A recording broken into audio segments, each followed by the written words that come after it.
These JKS front or rear adjustable sway bar end links fitting the 2007 and up JK are for those of you that have 0 to 6 inches of lift that are looking for an adjustable end link that is going to be very affordably priced. Now these are not going to be a quick disconnect, which JKS is really known for. They have their quicker disconnects that work very, very well, especially up front on those Jeeps to give you maximum articulation when you're off-road. This is not going to be a quick disconnect. This is going to be something that's designed to bolt in place and stay in place, but it is going to be adjustable. So you're going to be able to get your sway bar angles correct, regardless of whether you have 0, 6 inches of lift, or anywhere in between. These are going to install very easily onto your Jeep. You're simply going to be able to bolt them on.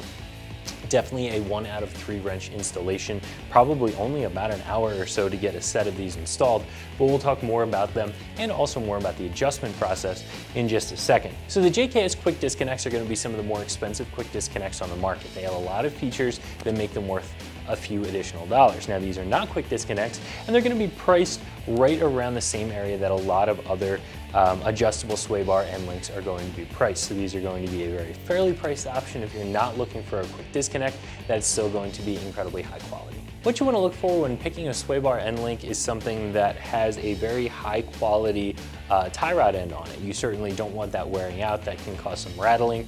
Eventually they can completely separate, which will cause popping and of course a lot of additional body roll. So you want something that's well built, and that's what you're going to get here from JKS. And of course this is going to be fully adjustable. What I don't have on the table here are the jam nuts, so this really does come with everything that you're going to need to get these installed and adjusted properly. As far as the install goes, definitely a 1 out of 3 wrench installation, probably only about an hour, maybe even less to get a pair of these installed. The first step is going to be assembly. You'll have to screw the jam nuts onto the rod here and then finally the tie rod ends. After that, it's just a matter of removing the factory sway bar end links and bolting these ones into place. Before you tighten down all of the hardware, you'll want to check your length and make your adjustment at that point. Now, technically, you want your sway bar to be parallel to the ground when the suspension is halfway through its travel, but that can involve jacking up the Jeep, taking some measurements, a process that most of us don't really go through.